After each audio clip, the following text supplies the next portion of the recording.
நட்புகளே, உறவுகளே, நியாயக்காரன் மீடியா நண்பர்களே, நாளை 17/5/2026 ஞாயிற்றுக்கிழமை காலை 9 மணிக்கு தஞ்சாவூர் பாரத் கல்லூரியில் ஆனந்த விகடன் பத்திரிகையும் கிங்மேக்கர்ஸ் IAS அகாடமியும் இணைந்து நடத்தும் மாபெரும் IAS வழிகாட்டுதல் நிகழ்ச்சி நடைபெற இருக்கிறது.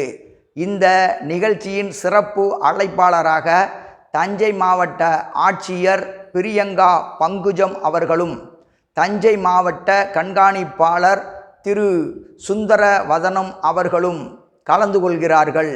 மேலும் தமிழகத்தின் முன்னாள் தலைமை நிலைய செயலாளர் இறையன்பு IAS அவர்களும், கிங்மேக்கர்ஸ் IAS அகாடமியின் தலைவர் பூமிநாதன் அவர்களும், கிங்மேக்கர்ஸ் IAS அகாடமியின் பயிற்சியாளர் ஆதில் அவர்களும் கலந்து கொள்கிறார்கள். வாருங்கள் நண்பர்களே, நாமும் கலந்து கொள்வோம். ஆனந்த விகடன் பத்திரிகையின் மூத்த நிர்வாகிகள் உங்களுடன் உரையாட இருக்கிறார்கள். தமிழகத்தின் தலைசிறந்த ஆளுமைகள் உங்களை சந்திக்க இருக்கிறார்கள். வாருங்கள், பயனடையுங்கள். நன்றி.